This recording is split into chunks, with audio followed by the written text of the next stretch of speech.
Welcome back everyone to Mimi Storytime. Today's book is Piranhas Don't Eat Bananas.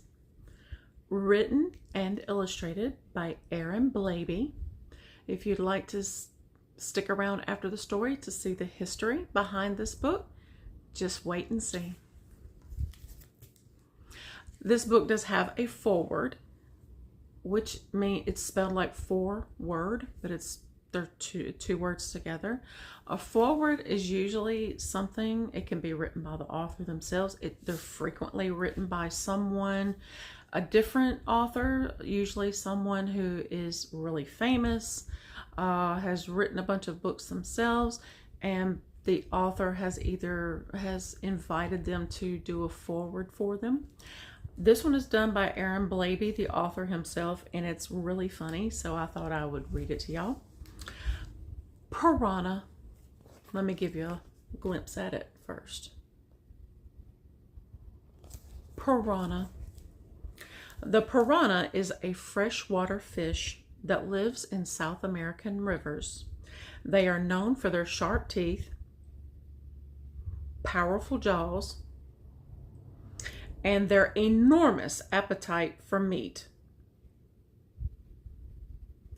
The piranha, though, will happily eat cows, sheep, donkeys, horses, monkeys, gorillas, cats, dogs, kittens, puppies, guinea pigs, bunny rabbits, goldfish, postmen, pizza delivery guys, little children who've been naughty, professional tennis players, old ladies who were just in the wrong place at the wrong time, little children who've actually been pretty good, astronauts, ballet dancers, belly dancers, TV talent show contestants, chimney sweeps, and most other types of people.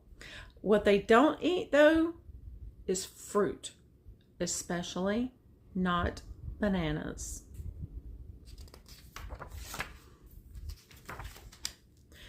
So, Piranhas Don't Eat Bananas by Blabey. Hey there, guys! Would you like a banana?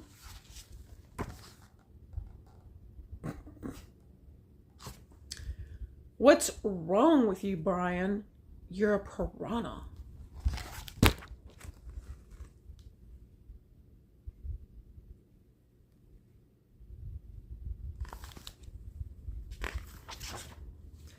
Well, how about some silver beet?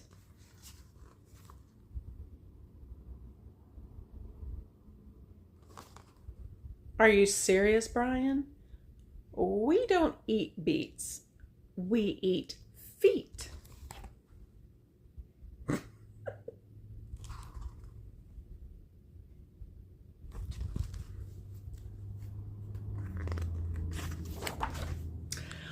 Or would you rather a bowl of peas? He looks so happy with his bowl of peas. Stop it, Brian. We don't eat peas. We eat knees.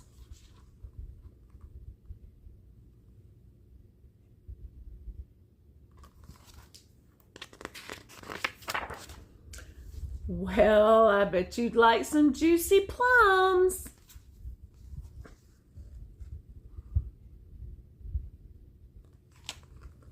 They don't even have an answer for that.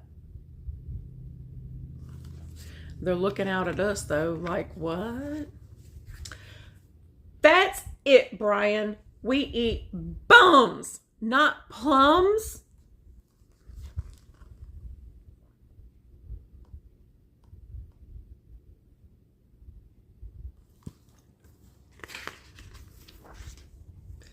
We don't eat apples, we don't eat beans, we don't eat veggies, and we don't eat greens. We don't eat melons, we don't eat bananas, and the reason is simple, pal. We are piranhas.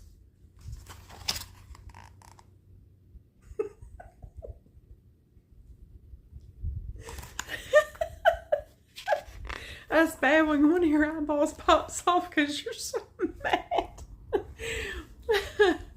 Well, I think that's silly, guys.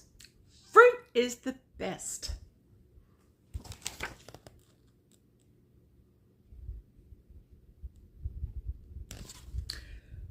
We can't take much more of this.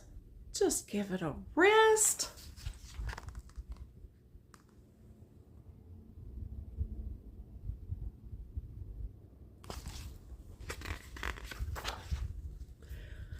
Okay, I'll stop then. You'll hear no more chatter, but only if you try my awesome fruit platter.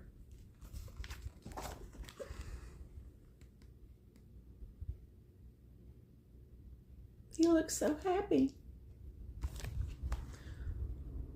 So he wants them to try his fruit platter. Give it here then.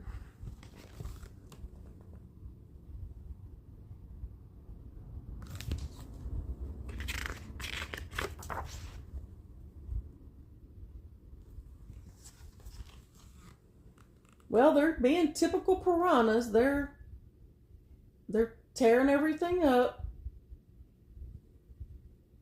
That's kind of hilarious, though. That's kind of how they work. They eat very, very fast. So, what do you think, guys? Is it yucky or yum?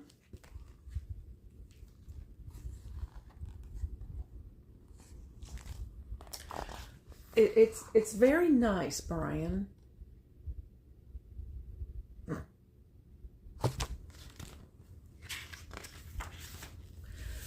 But we still prefer bum.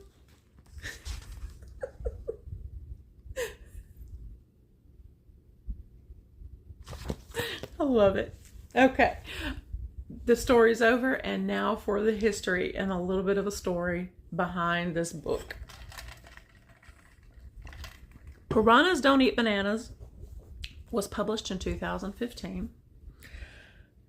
Aaron Blabey, the author and illustrator, is Australian. He's also a former actor. Let's see. This book was inspired by the author's desire to create a silly, rhyming, and expressive story about trying new things, but being true to yourself. So his Brian's friends, piranha friends, did try the fruit. Could they tolerate it? Sure. But do they prefer meat and bums? Absolutely. Let's see. Aaron Blabey is also the creator of 3 best-selling children's series: Pig the Pug, The Bad Guys, and Thelma the Unicorn. Now, apparently The Bad Guys is a pretty big thing in parts of the United States and in Australia and the UK. Pig the Pug, I'm going to have to try and find that book because I think it's about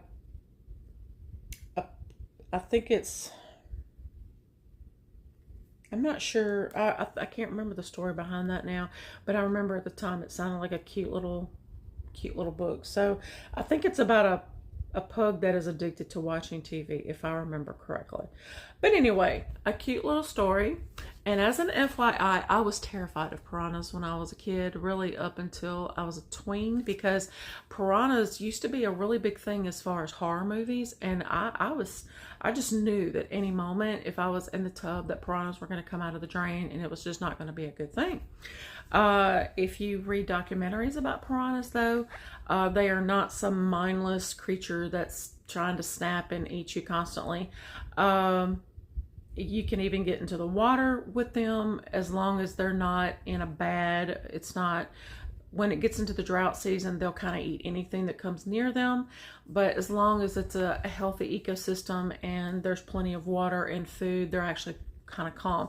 Now, if you have a cut or anything that is bleeding, that becomes a problem because that kind of sets them off. And they can strip a cow to the bone in 15 minutes or less. That's how fast they eat. They have sharp little fangs. It's a sight to see. If you have never seen them, and you could always go online and see them, but if you want to see them in person, they actually have an aquarium full of them. If you are in the New Orleans, Louisiana area, the Audubon Aquarium of the Americas has a tank of them. If you are in this area, or if you live in the area and if you'd like to go see them. So they're an interesting little creature, but I would say that their jobs, they're kind of like the turkey buzzards of the water. Turkey buzzards do a really good service by getting rid of carcasses that could foul up the ecosystem and be really gross. Piranhas do the same thing. They clean up dead animals. So the water won't get nasty and kill other animals that live in it. So piranhas are not just some mindless killing machines, but you do have to practice a great deal of caution around them. They are edible, and the natives that live in that area regularly fish and eat them. So good to know. Lots of fangs, but good to eat. I hope you enjoy the story and the history behind it. I hope everyone has a wonderful rest of their day.